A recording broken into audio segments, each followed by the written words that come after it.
আপনারা শুনছেন James ক্লিয়ারের atomic habits. তৃতীয় সূত্র, সহজ করে তুলুন। ধীরে চলুন, কিন্তু কখনোই পিছে নয়। ইউনিভার্সিটি অফ ফ্লোরিডার অধ্যাপক জেরি উইলসম্যান তার ক্লাসের প্রথম দিনে তার ফিল্ম ফটোগ্রাফির ছাত্রদেরকে দুই দলে ভাগ করে দেন। বাম পাশের সবাইকে তিনি পরিমাণ দলে এবং ডান পাশের সবাইকে গুণ দলে ভাগ করে দেন।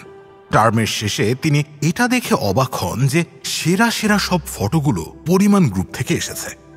সেমিস্টার জুড়ে ছাত্ররা বিভিন্ন কায়দায় বিভিন্ন পরিবেশে ছবি তুলতে থাকে এবং নিজেদের ভুল থেকে শিক্ষা নিতে থাকে। অপরদিকে গুণ গ্রুপের ছাত্ররা চেষ্টা করে কম ফটো তোলার সবচেয়ে ভালো কায়দাটা, কিন্তু দিন শেষে তারা সেরা ফটো তুলতে ব্যর্থ হয়। ভলটেইর একবার যেমনটা বলেছিলেন, সেরা হলো ভালোর শত্রু। আমি এটাকে ব্যাখ্যা করি গতিতে থাকা ও পদক্ষেপ গ্রহণ করা হিসেবে। দুটি জিনিস শুনতে একই মনে হলেও একই নয়। যখন আপনি গতিতে থাকবেন তখন আপনি পরিকল্পনা করতে থাকবেন এবং শিখতে থাকবেন। অন্যদিকে পদক্ষেপ গ্রহণ হলো এমন একটি কাজ যার ফলাফল আছে। আমি যদি 20টা আর্টিকেলের আউটলাইন তৈরি করি তাহলে আমি গতিতে আছি, যার যখন একটা আর্টিকেল লিখি তখন সেটা হলো পদক্ষেপ। কখনো কখনো গতিতে থাকা ভালো, কিন্তু এটার ফলে ফলাফল কিন্তু উৎপন্ন হয় না। তাহলে গতি যদি ফলাফল না দেয় তবে দেবেটাকে? আমরা এটা করি কারণ আমাদের শেখা দরকার ও পরিকল্পনা করা দরকার, কিন্তু বেশিরভাগ সময়ে গতিতে থাকলেই উন্নতি হয় এমনটা কিন্তু না। আপনি যদি কোনো অভ্যাসে পটু হতে চান তাহলে পুনরাবৃত্তি করা শুরু করুন। উৎকৃষ্টতা দিয়ে শুরু না করলেও হবে। সর্বনিম্ন প্রচেষ্টার সূত্র।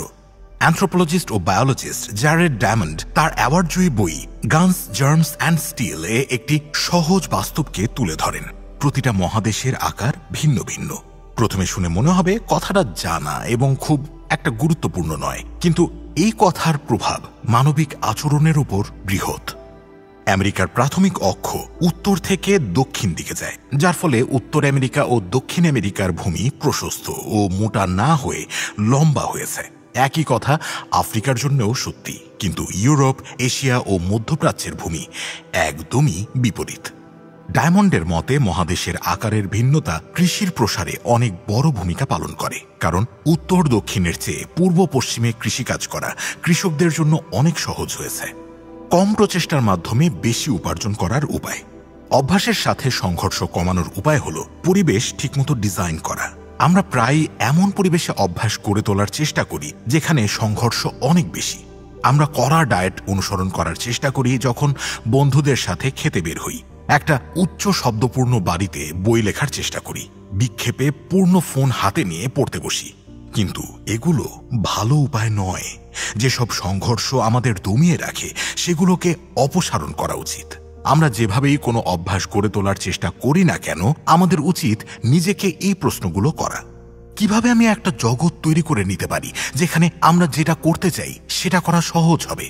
নিজের জীবনকে পুনরায় ডিজাইন করে নিন যাতে করে পদক্ষেপ নেওয়া সহজ হয়। 2 মিনিট সূত্রের সাহায্যে গড়িমসি বন্ধ করার উপায়। আধুনিক যুগের অন্যতম সেরা ডান্সার ও কোরিওগ্রাফার টেলা থার্প 1992 সালে তিনি ম্যাকার্থার ফেলোশিপ অ্যাওয়ার্ড পান, যেটা শুধু অল্প কিছু মানুষকেই দেওয়া হয়। তিনিও তার সাফল্যের কৃতিত্ব তার দৈনন্দিন অভ্যাসকে দেন। তিনি লিখেছেন, আমার প্রতিদিনের জীবন শুরু হয় একটা অনুষ্ঠানের মতো করে। আমি সকাল 5:30টায় ঘুম থেকে উঠি, পোশাক পরিধান করি, জুতা পরি, সোয়েটার পরি এবং আমার হ্যাট পরি। তারপর আমার ম্যানহাটনের বাসা থেকে বের হয়ে ট্যাক্সিতে উঠি। ড্রাইভারকে বলি আমাকে 91 স্ট্রিটের ফার্স্ট এভিনিউ এর পাম্পিং আয়রন জিমে নিয়ে যান। সেখানে আমি 2 ঘন্টা ধরে শরীর চর্চা করি। এই অনুষ্ঠান হলো স্ট্রেচিং ব্যায়াম বা ওজনের ব্যায়াম করা নয়। অনুষ্ঠানটা হলো ট্যাক্সিতে ওঠা। আমি যখনই ড্রাইভারকে বলি আমাকে জিমে নিয়ে যান, আমার অনুষ্ঠান তখন সম্পন্ন হয়ে যায়। এটা একটা সহজ কাজ, কিন্তু প্রতিদিন সকালে এটা করার ফলে সেটা আমার অভ্যাসে পরিণত হয়ে যায়। করাটাও সহজ হয়ে যায়। এই অভ্যাসের ফলে আমার জিমে যাওয়া থেকে ছুটি নেওয়ার চান্স অনেকটাই কমে যায়। এটা আমার রুটিনের একটা গুরুত্বপূর্ণ অংশ, যার ফলে আমাকে এটা নিয়ে খুব একটা ভাবতে হয় না। প্রতি সকালে একটা ট্যাক্সি ডাকা এবং সেটাতে উঠে জিমে যাওয়া অনেক ছোট একটা কাজ হতে পারে, কিন্তু অভ্যাসের তৃতীয় সূত্রের চমৎকার উদাহরণ এটি। গবেষকরা আবিষ্কার করেছেন আমাদের প্রাত্যহিক জীবনের 40 থেকে 50% কাজ অভ্যাসের দ্বারা সম্পন্ন হয়। এটা আসলেই অনেক বড় একটা সংখ্যা, কিন্তু আপনার জীবনে অভ্যাসের আসল প্রভাব এর চেয়েও বেশি। অভ্যাস হলো এক ধরনের স্বয়ংক্রিয় ক্রিয়া যার দ্বারা কোনো সিদ্ধান্ত প্রভাবিত হয়। হ্যাঁ, একটা অভ্যাস মাত্র কয়েক সেকেন্ডে সম্পূর্ণ হয়ে যেতে পারে, কিন্তু এই অভ্যাস আপনার কোনো পদক্ষেপকে মিনিট বা ঘন্টা ধরে সঠিক আকারে রেখে দিতে পারে। অভ্যাস হলো কোনো হাইওয়েতে ঢোকার আগের গলি। অভ্যাস আপনাকে একটা পথে নিয়ে যায়। আলাদা কিছু করার চাইতে বর্তমানে যা করেন তা করা সহজ মনে হতে পারে। আপনি একটা বাজে মুভি দেখতে 2 ঘন্টা ধরে বসে থাকতে পারেন, কিংবা পেট ভরা থাকলেও হালকা খাবার খেতে থাকেন। আপনি হয়তো শুধু 1 সেকেন্ডের জন্য ফোনটা হাতে নেন, কিন্তু কখন যে 20 মিনিট পার হয়ে যায় তা আপনি টেরই পান না। এইভাবে যেসব অভ্যাস আপনি কোনো চিন্তা ছাড়াই অনুসরণ করেন, সেসব অভ্যাসে যখন চিন্তা করতে বসবেন তখন সামনে চলে আসবে। প্রতি সন্ধ্যায় একটা ছোট্ট মুহূর্ত, সাধারণত সোয়া 5টার দিকে আমার রাতের প্ল্যান নির্ধারণ করে দেয়। আমার স্ত্রী তখন কাজ থেকে বাসায় ফেরে। তারপর হয় আমরা ব্যায়াম করা পোশাক পরে জিমে যাই, অথবা বাসায় সোফায় দুজনে বসে কোনো একটা টিভি সিরিজ দেখি। টেলাথার্পের সেই ট্যাক্সি ডাকার মতোই আমাদের অনুষ্ঠান হলো কাপড় পরিবর্তন করা। আমরা যদি পোশাক পরিবর্তন করি তাহলে আমি জিমে যাচ্ছি।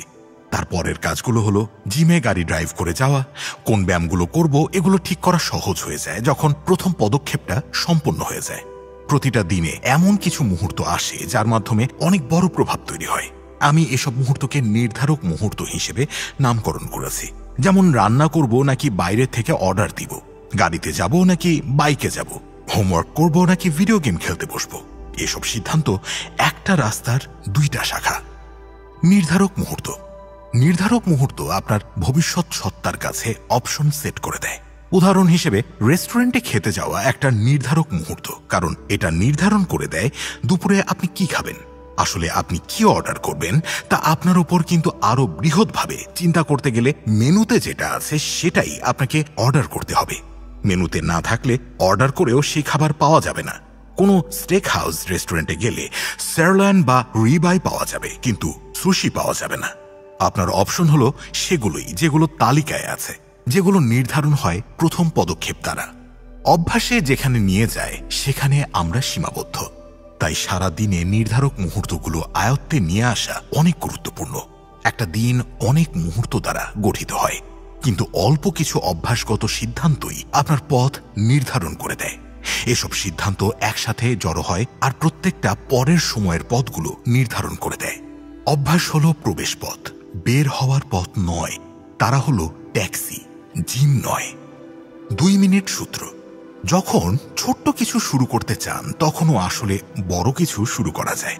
আপনি যখন কোনো পরিবর্তন আনার স্বপ্ন দেখেন তখন হঠাৎ অনেক উত্তেজনা চলে আসে এবং আপনি খুব অল্প সময়ে অনেক কিছু করে ফেলেন।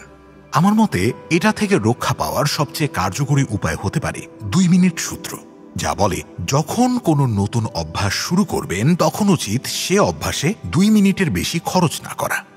আপনি কি জানেন যে কোনো অভ্যাসকে 2 মিনিট ভার্সনে কমিয়ে আনা যায়? যেমন প্রতি রাতে ঘুমোতে যাওয়ার আগে বই পড়া হয়ে যায় 1 পেজ পড়া।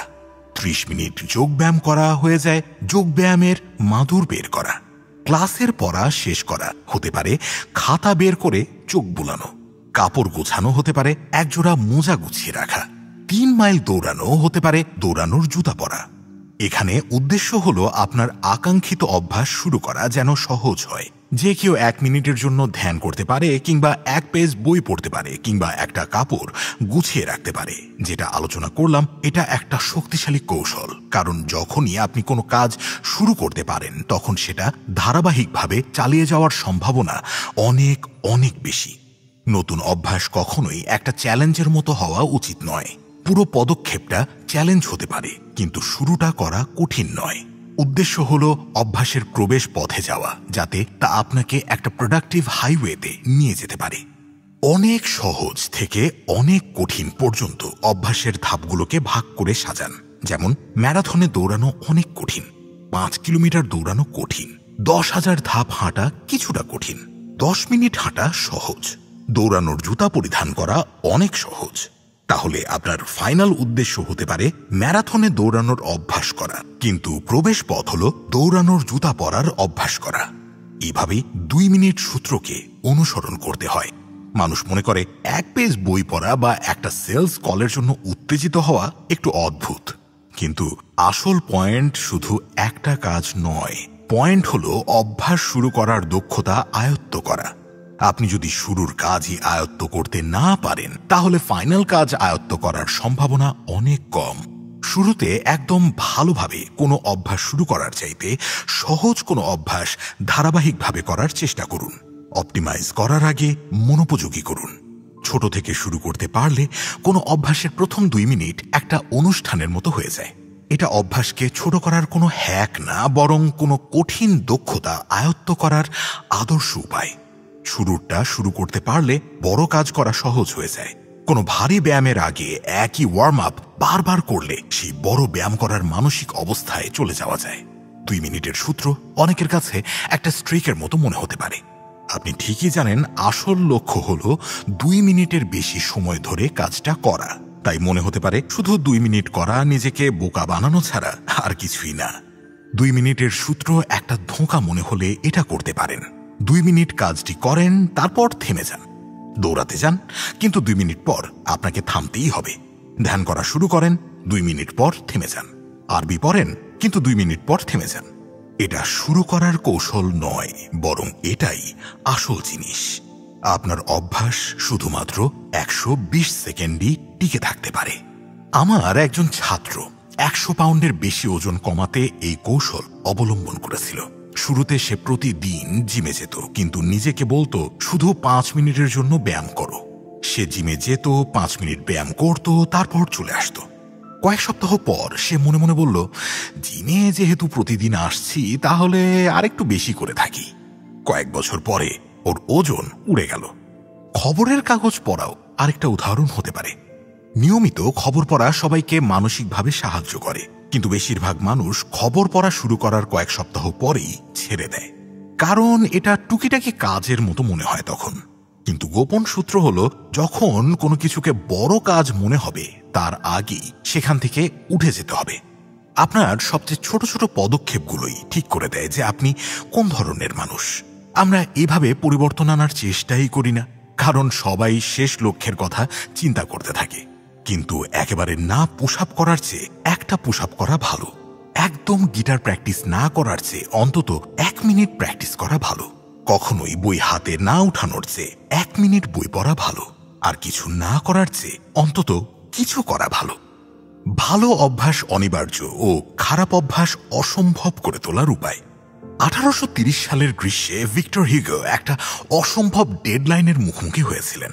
12 মাস আগে এই ফ্রেঞ্চ লেখক তার প্রকাশনীকে কথা দিয়েছিলেন যে তিনি একটা নতুন বই লিখবেন, কিন্তু লেখা বাদ দিয়ে তিনি সারা বছর অন্যান্য প্রজেক্টের কাজ হাতে নিচ্ছিলেন, মেহমানদের আনন্দিত করছিলেন, ফলে কাজে দেরি হয়ে যাচ্ছিল। হিউগোর প্রকাশনী রেগে মেগে হিউগোকে আর 6 মাসের কম সময় প্রদান করে। বইটা 1831 সালের ফেব্রুয়ারি মাসের মধ্যে শেষ করতে হবে। হিউগো নিজের গড়িমসি ভাঙতে একটা অদ্ভুত পরিকল্পনা সাজান। তিনি তার সব জামা কাপড় একসাথে করেন এবং তার সহযোগীকে বলেন, এগুলোকে একটা বড় সিন্ধুকে তালা মেরে রাখো। তার নিজের কাছে একটা বড় চাদর ছাড়া আর কিছুই রাখলেন না। তো ভালো কোনো পোশাকের অভাবে তিনি বাইরে যাওয়ার কথা মাথায় আনলেন না এবং একটানা 1830-এর শরৎ ও শীতকাল ধরে বইটা লিখতে থাকলেন। তারপর দ্য হাঞ্চব্যাক অফ নটরডেম ডেডলাইনের 2 সপ্তাহ আগে 1831-এর 14 জানুয়ারি প্রকাশিত হয়। কখনো কখনো ভালো অভ্যাস কম করে কিন্তু খারাপ অভ্যাস সম্ভব করেও সফলতা আনা যায়। এটা অভ্যাসের 3য় সূত্রের একটা বিপর্যয়। অসম্ভব করে তুলুন। আপনিও যদি নিজের পরিকল্পনা বাস্তবায়নে কাঠিন্যতার মুখোমুখি হন তাহলে ভিক্টর হিউগোর কাছ থেকে শিক্ষা নিতে পারেন এবং খারাপ অভ্যাসকে সম্ভব করে তুলতে পারেন। এই কৌশলকে সাইকোলজিস্টরা বলেন কমিটমেন্ট ডিভাইস। কমিটমেন্ট ডিভাইস হলো এমন একটা জিনিস যা আপনি বর্তমানে করেন, কিন্তু এটা আপনার ভবিষ্যতের ফলাফল নির্ধারণ করে দেয়। এই পন্থায় আপনি নিজেকে ভবিষ্যৎ অভ্যাসে অটল রাখতে পারবেন, ভালো অভ্যাসের সাথে যুক্ত হতে পারবেন এবং খারাপ অভ্যাস থেকে দূরে থাকতে পারবেন। যখন ভিক্টর হিউগো তার জামা কাপড়কে তালা মেরে দিলেন এবং লেখালেখিতে ফোকাস করতে পারলেন, আসলে তিনি একটা কমিটমেন্ট ডিভাইস তখনই তৈরি করে ফেলেছেন। কমিটমেন্ট ডিভাইস তৈরি করার অনেক উপায় থাকতে পারে। বেশি পরিমাণ খাবার অর্ডার করার পরিবর্তে শুধু একজনের খাবার অর্ডার করে আপনি অতিরিক্ত খাওয়া কমাতে পারেন।